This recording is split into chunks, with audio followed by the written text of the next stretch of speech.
une production Noyau Studio.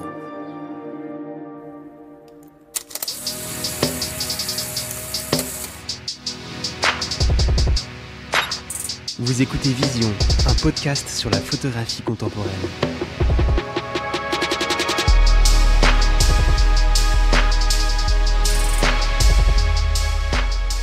Ce podcast a été réalisé en partenariat avec MPB, qui est une plateforme en ligne qui propose le moyen le plus simple, sûr et responsable d'acquérir, de revendre ou d'échanger du matériel photo ou vidéo d'occasion.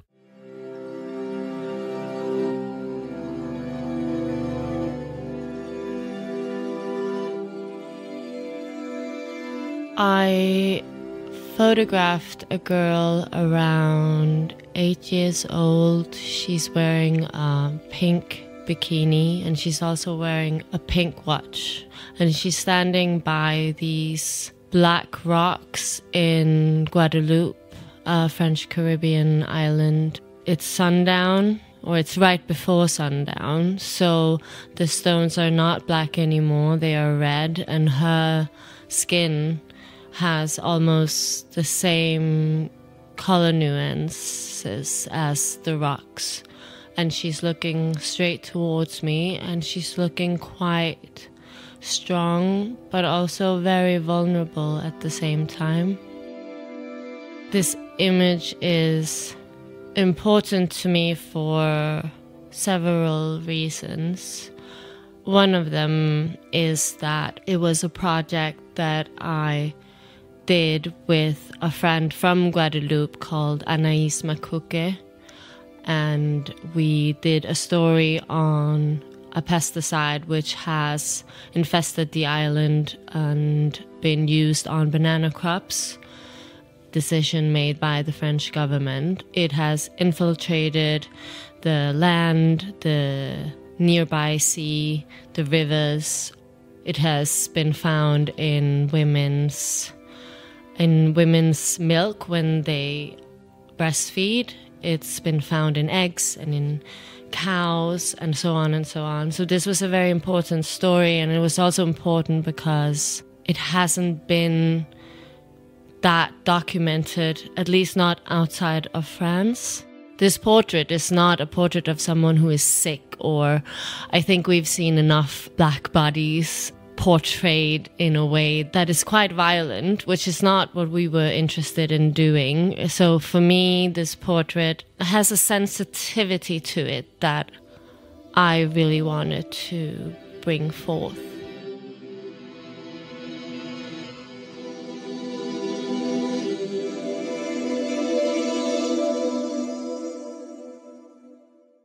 My name is CÉCILE Smetana, and I am a French-Danish documentary photographer.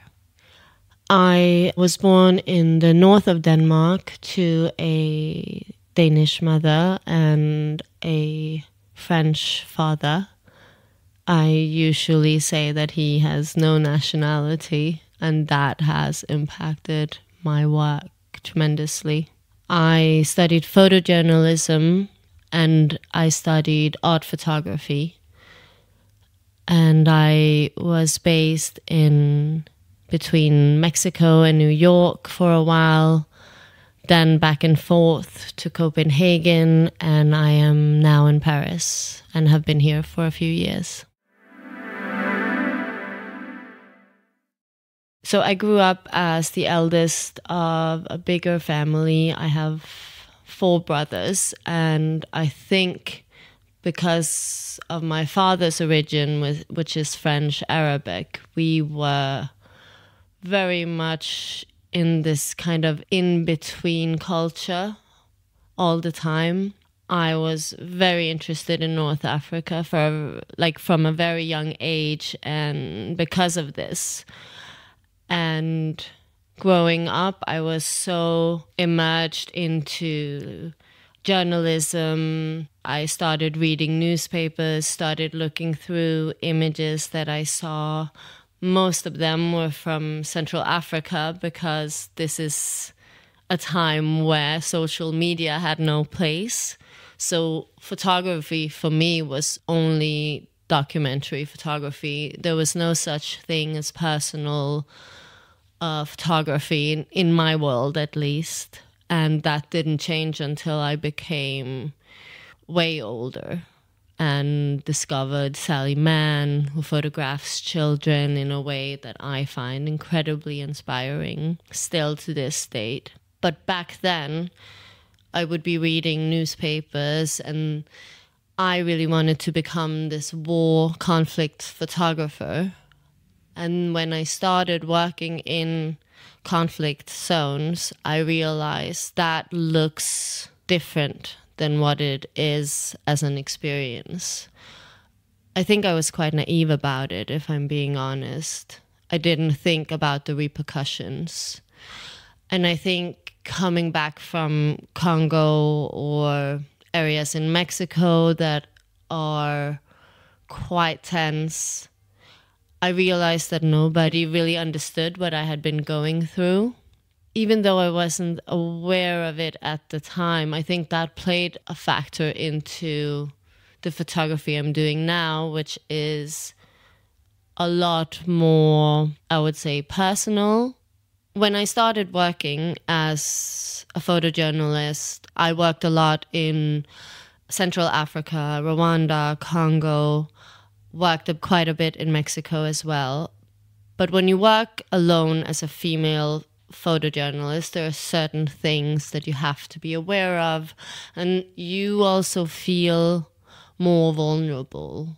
I was never in very bad situations, but situations like you get food poisoning and you have to get out of a tricky situation, or you are on the back of a motorcycle because you had no other choice but to do that to get out. There are these quite critical points where being a woman is different. And then when you get home to wherever you're based, at least for me, I think that was actually the hardest part. You know, you're in Africa for 3 months and then you get back and nobody has the same experience as you do and no one can relate. You try to tell people about these incredibly heartbroken scenarios of famine and starvation. But the way you tell it, nobody will ever be able to experience what you have experienced. And I think that is a lonely place to be. And I still want to work in photojournalism as a genre, but I definitely also am more focused on human stories, not conflict per se.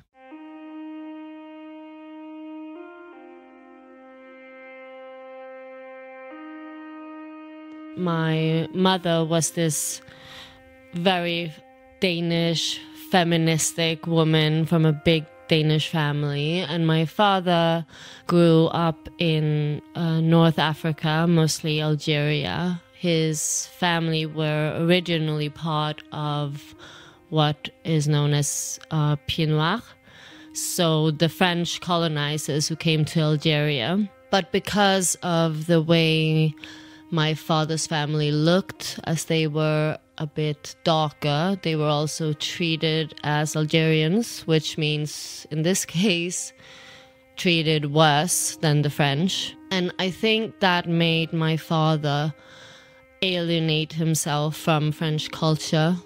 They also fought for the Algerian independence and didn't leave Algeria until my grandfather had made enemies within the Algerian Muslim extremist groups in North Africa, but also had made enemies with the French presence in Algeria.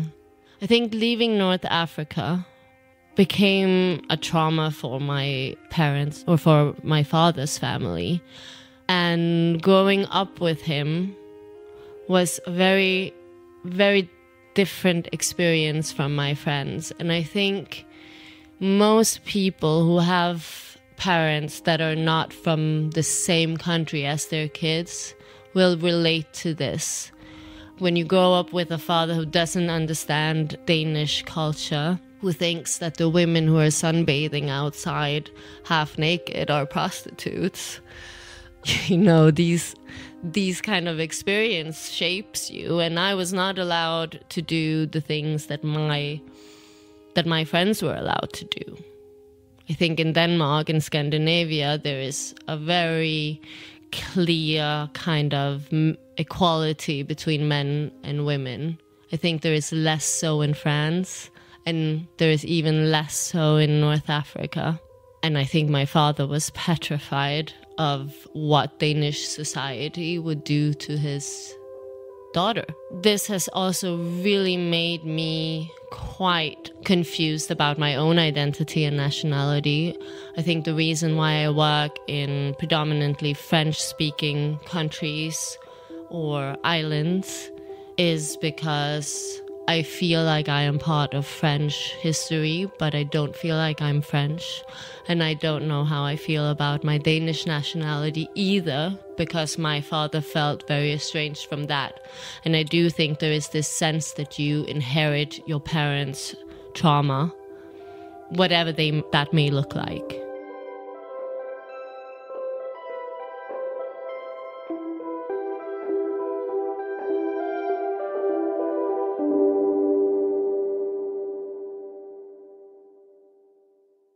I started photographing when I was quite young. I photographed my brothers mostly. And when my youngest twin brothers were born, I was 12. And that's when I took it more seriously. But I remember having an internship when I was 13. And the photographer told me, you should only do this if you can't do anything else, because it's not easy. And after that, I thought, I'm never going to do this for a living, because I think he was going bankrupt, and that was my only contact to other photographers. So my first memory of looking at a photograph is looking in the newspaper, and it's a black and white photograph. It's taken in Congo, in DRC. I remember that because I remember thinking that it portrayed something that looked so horrible, and yet it was beautiful. And I think now I have a very different view on photojournalism and what it should be.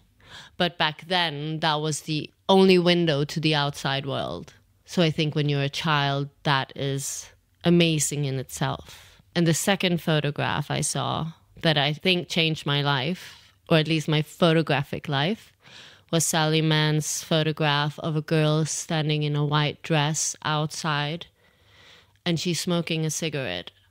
And she is probably around 12 years old. This is an iconic photograph, but it is also iconic because it shows a girl in a different way than we're used to seeing women, especially at that time.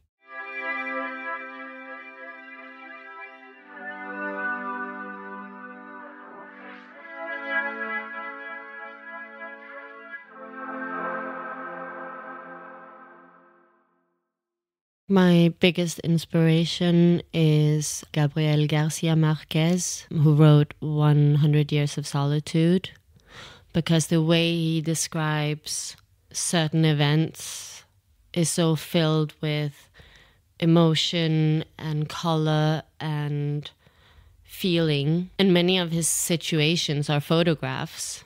I like this idea that you can talk about reality, but it's influenced by magical elements. And I'm not really interested in reality in the sense that I don't believe in objectivity. Every photograph is subjective. The closer to objectivity that you come, the more uninspiring it is. A recent inspiration is Luc Choquet, a French photographer who photographs children. At least that's what he did. I heard a story about how he lost his mind and no longer photographs. I have no idea if this is true, but he does these beautifully candid images of kids in France, kids in swimming pools, on their bed, at home. And I haven't seen anyone photograph children in that way, which I thought so amazing that you can still, after photographing for 15 years, discover new photographers. So I really recommend him. I think a good photograph is when the person you're photographing is collaborating with you. You let them be there. You let them show you their personality. Luc Choquet does that. He doesn't try to make his subject to be something that they're not, which is what makes them so honest in a way. And the colors that he uses, the way he doesn't speak down to his subjects, but photographs them as if they are like-minded, is very rare. Not even only in photographing children, but in general. And I think that is also why photojournalism can be so problematic, because there's been this long tradition for white photographers, such as myself, going to Africa or the Middle East, documenting a situation or a people that they know very little about. And then they leave again.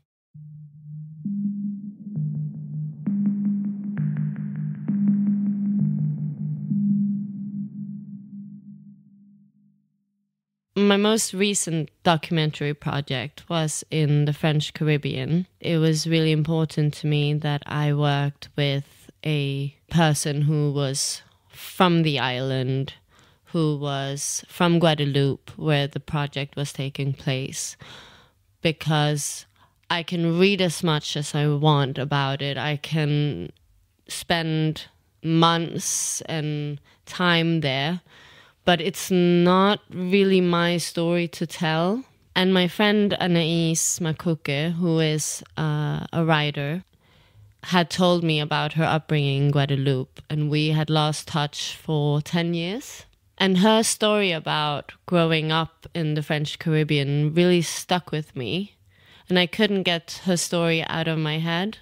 So I found her on YouTube, reached out to her, and I went to Guadeloupe, stayed with her for a month, and I told her about what kind of images I would like to take. So we decided to team up and do a story about the French Caribbean. And this is how I work now. I don't feel comfortable in my personal projects to go to somewhere, do a quick story, stay for a week, and then go back.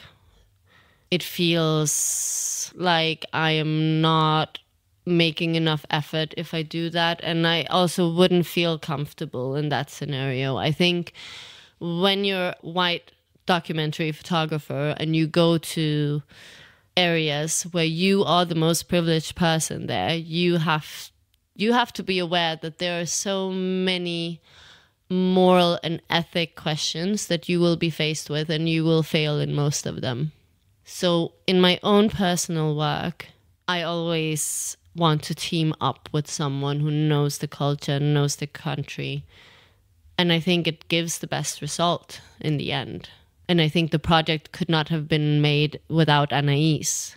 And it could not have been made without me. But it's her story. She writes it. I photograph it. Because I can photograph anywhere. But I couldn't have written it.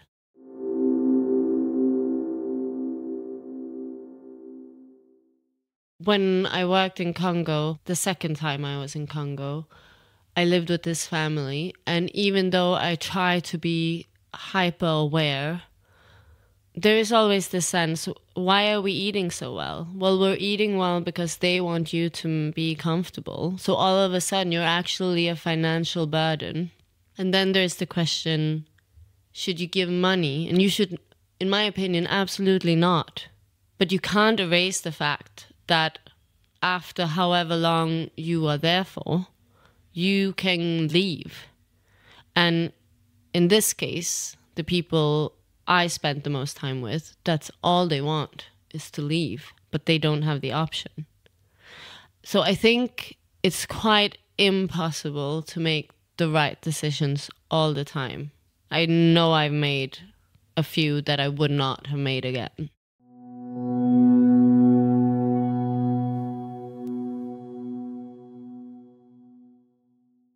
When I studied photojournalism, I was always told that my work was to fashion or to portraiture.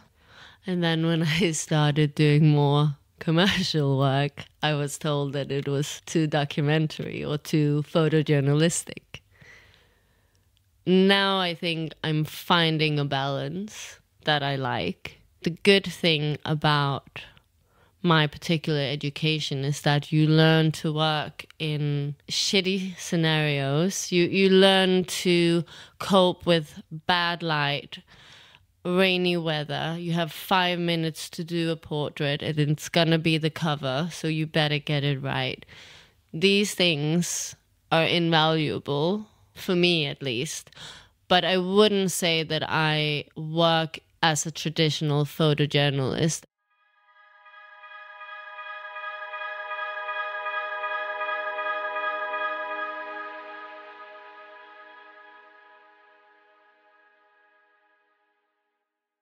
The way I work has changed quite a lot. I started out photographing 35 millimeter, but that was when I was very young. And then I did digital for a while. Now I only photograph on medium format and I handprint.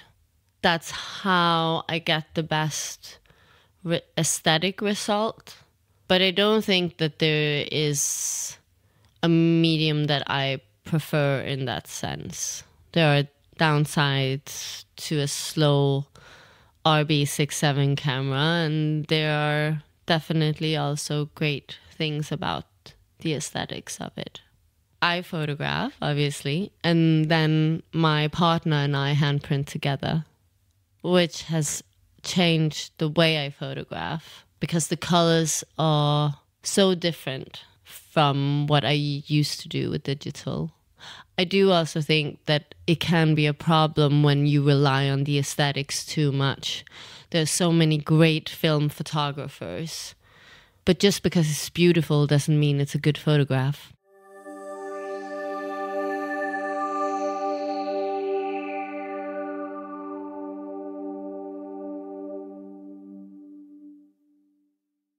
When you're a child, you're very naive about the world. You think that everyone wants to help everyone. You think that everyone believes in equal rights for all.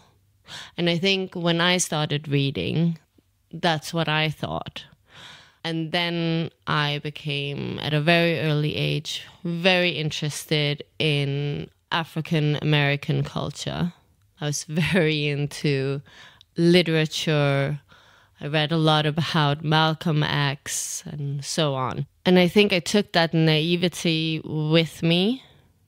I find this subject difficult to talk about because I know that I am a white person. And in this day and age, we're very focused on how people should be able to tell their own stories. And I agree with that. For me, the ultimate goal would be to see an African photographer documenting Scandinavian culture. There would be hilarious moments that would come out of that. That would be equality within photojournalism. I don't believe that we should only document ourselves, our own groups of color or of religion or ethnicity. Because I think when people say that, they're thinking about the left wing. If you're a left-wing person, you would never say the extreme right person should document his own group. Do you understand what I'm saying? And if we're only looking at ourselves, we have no perspective. And we live in this society where social media has a huge influence, where we are constantly looking at our own image all the time. To me, it's quite troubling because social media is so fast and we see these stories and these images so quickly, but we don't know what's behind it and we don't know the context. We need to look at each other, and that goes for all. I think, as I said before, that Scandinavian culture needs other eyes on it.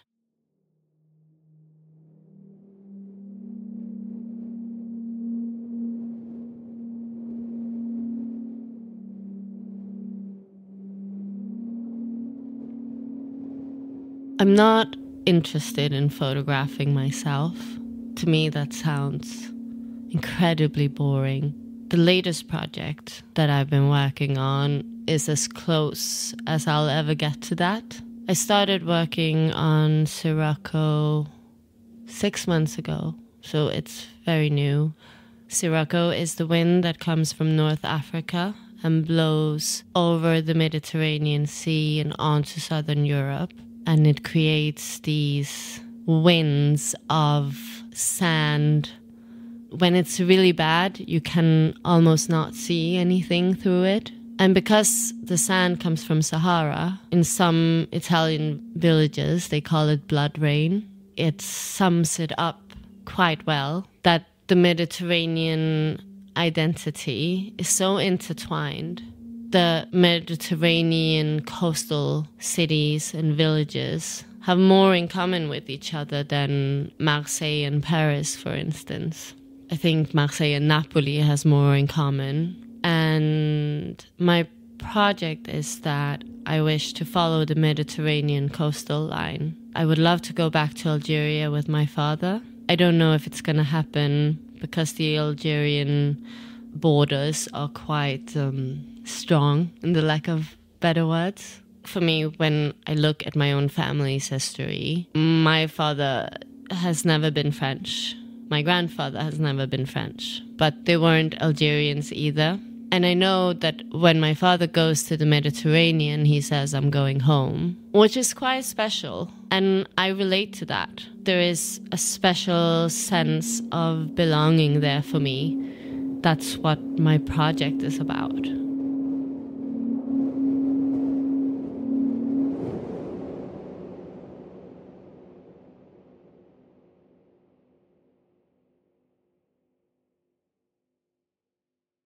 In Sirocco, I really wanted the project to be influenced by Roman paintings, by the Roman architecture that still exists around the Mediterranean Sea. But as for now, the project is mostly based on portraiture, on location, outside.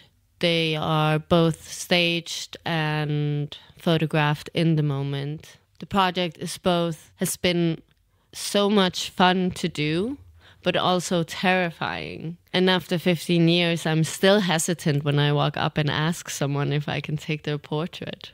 As if the worst thing in the world would be that they say no, and they never do. I did this one portrait of a girl. She is naked. It's photographed in Athens. When I met her in the metro, and we were both running because we thought we weren't going to make it. We rush in the train, we're standing there, I start looking at her face, and she has this very kind of Roman nose, Roman features. She seems very, not shy, but not outgoing either. And I ask her if I can photograph her, and she says yes. She comes to my apartment the day after, and she comes in the door and she says, I've never been photographed before, and I'm not a very social person. And we have already agreed that I would photograph her naked at this point. So I think she's about to say, and I can't let my portrait be taken without clothes on. But instead, she just takes off all of her clothes right away and heads over to the couch. And I'm like, so amazed that someone who actually shares how they feel, they trust you in that way.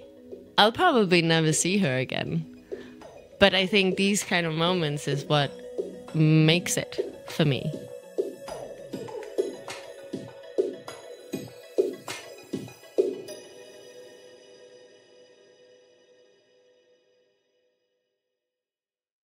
So when I work on a journalistic political story, like the story in Guadeloupe, I will stay there for a month. That project took 2 years because I would go back for a month, come back to Paris, go back again. And Anaïs and I really wanted this project to have depth and to be sure that people were okay with participating. Sirocco is a political project as well, because I'm talking about borders when I'm talking about Mediterranean identity. But Sirocco doesn't have the same sense of sensitivity around it. In the end, it's about my feeling about a place. And if people want to let me photograph them for this project, I am honored. But in the end, it is not about them, which is why I can also write it. I went to DRC in 2019. I had been before. And I was working close to Goma on an island between Congo and Rwanda. This was the first time I was in Congo alone. Looking back at that, it sounds a bit mental. So I went back because I had met Rose and her family the year before. And I wasn't sure if they would even have remembered me. But when I arrive at their house, no one's there. I decide to sit down and wait. And after 30 minutes or so, I see Rose walking up the hill. And she's carrying this huge jug of water, like 25 kilos, it looks like. And when she sees me, she drops it and runs towards me. And like the water spills everywhere and she doesn't care. And that was really incredible. It was a nice moment. I end up staying there for a month and they take very good care of me. The father of the family tells the village that I am his brother's daughter. Now, I am a white person. I look nothing like him. But he did that in order to protect me so that no one would hurt me in any way. So I lived with them. And whenever I needed some time to myself, I would go up to the convent where the nuns lived. Being in Africa, in Central Africa, in Congo, the best thing and the worst thing is that every woman is your mother. So you have very little right to do your own thing. And I enjoyed it, but it was definitely also a reality check for me in some ways. And I think because I'm not that big, they didn't know if I was a child or if I was a woman or a man. And they kept calling me Musungo, white person. And they kept wanting to touch my hair. And I think that every person should try to be the one left out, the one who looks different, because you will get a whole different appreciation of how other people might feel when they are in a different country or a different, I don't know how to finish that sentence, but I think I made my point.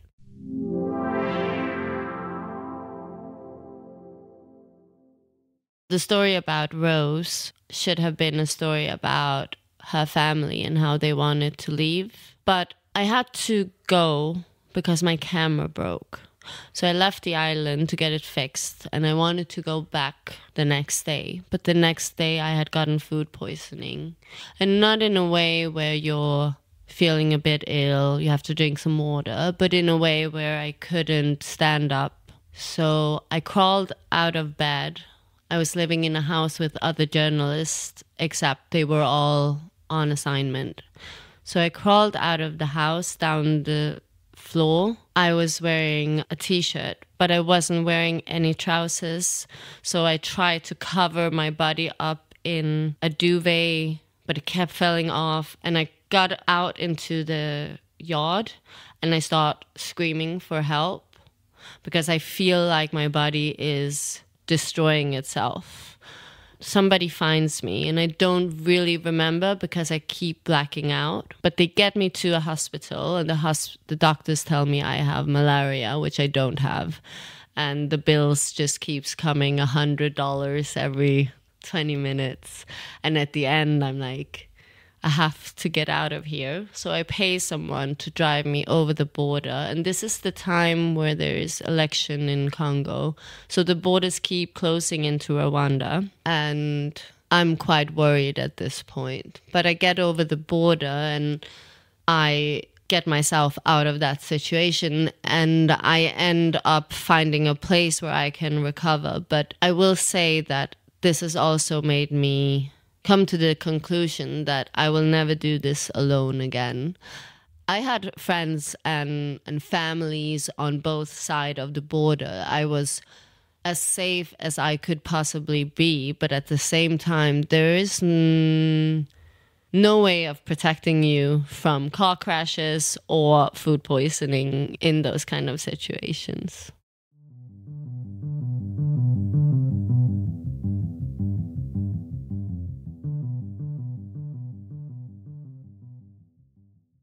I photographed Nils and Emil, my two youngest brothers, since they were born.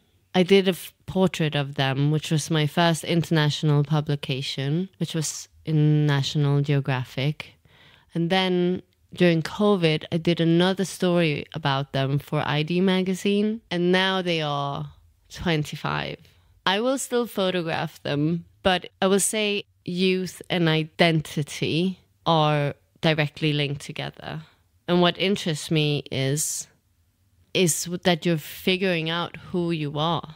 And that's why I'm attracted to that certain age in my photographs.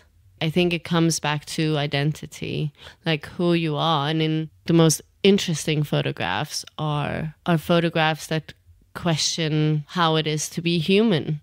So for me, that is my visual interest, but I can also see that I think as I grow older, that is likely to shift. The reason why I love photographing kids is because they don't know what they look like. They're not mindful of it. They just exist. And it's a way of being free that I envy so much. I wish I would forget what I look like or how I move in the world. And I think that is what I want to capture in my work.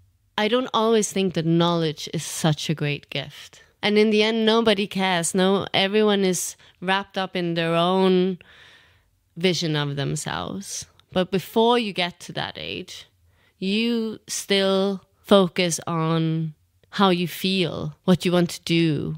Do you want to be scared or bold or jump?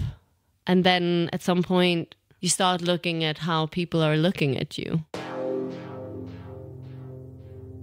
I photographed this girl in Italy. She was around 15, and you could see that she had started to become quite aware. And there is this whole phase of awkwardness that we all go through, that we don't know where to put our hand on our body anymore. We put it on the side of our hips, or we start noticing our limbs and our posture. It's such an interesting time. It's a totally different experience of being a human, but it's incredibly fascinating as well. The most interesting part of being able to travel and photograph is that you find out that people are the same in so many ways. That you can be in an island in Congo, but you can also be in an island in the Mediterranean or standing in New York.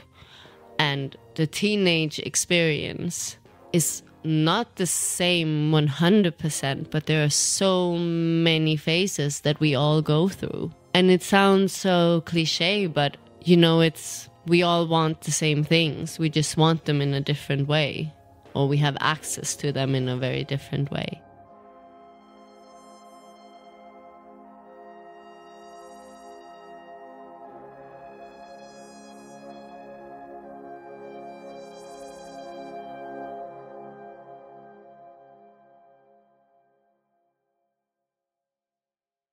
I said that I would never photograph myself, but I do think that all of my portraits are self-portraits. I still see myself as this very awkward, skinny teenager. That is often what I end up photographing. I really want my work to be dramatic, but full of emotions. And I want the drama to be subtle, but present. I very rarely photograph midday, which I think is a typical thing for photographers. But I would say that photographing before sundown for me is my favorite moment. I wish I would be less of a cliche, but I guess I'm not. There was someone who asked me why people always look so sad in my images. I don't think they do. But it's important for me that the images look real. And if real in the sense that you need to believe the emotion of the person in the photograph. And if that person is smiling because you ask them to, that doesn't work for me. In fashion or in commercial work, that is a different narrative. But in a documentary project, if they're smiling on the photograph, they have to smile because something happened that made them smile, not me asking them to look a certain way. And I give very little direction, and somehow a lot of them ends up looking the same.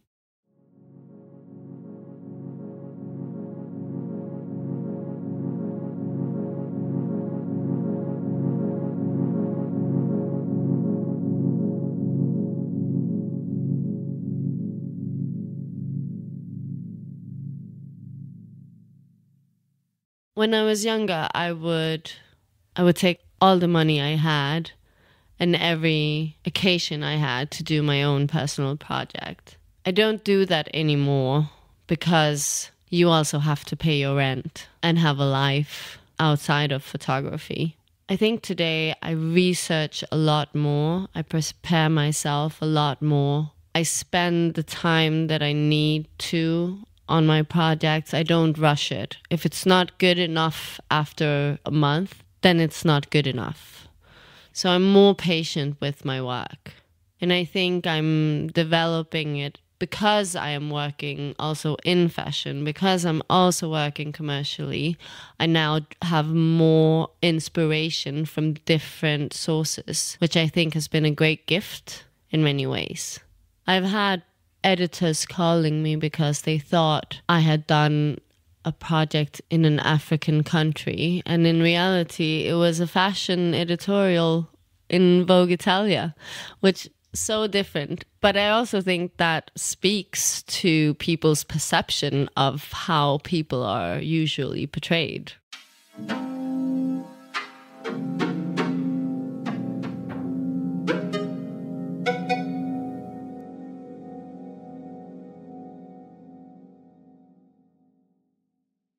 I would love to do more collaborations with other creatives.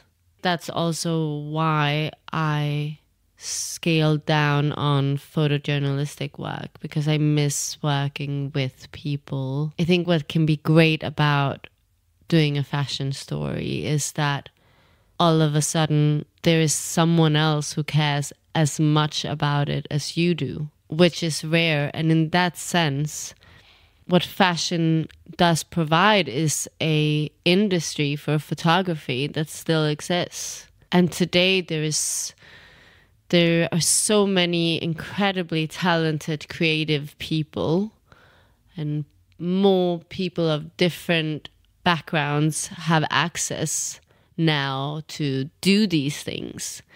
That's why there's so much incredibly good art and good photography out there. Or at least that's how it seems.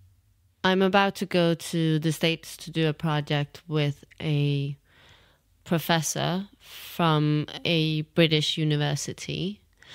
Although I can't really share more about the project, what I will say is that it's incredibly rewarding to work with someone who cares about the project and the story as much as you do, who has invested time and energy and money in something they believe in. And I haven't done that type of photojournalistic documentary project for a really long time. But I do think that when you work together, you get perspective and you get insight and knowledge from someone else who also has something to say, which which is quite important when you work as a photographer because you work so much alone. That is the hardest part about being a photographer in the end. Merci d'avoir écouté ce podcast. Vous pouvez retrouver tous les épisodes de Vision sur les plateformes de podcast, de Spotify en passant par Deezer, Apple Podcast et nos actualités sur notre site vision.photo, sur notre Instagram @podcastvision. Si vous avez quelques secondes pour noter et laisser votre avis, ça nous aide aussi beaucoup. À très vite pour parler de photographie.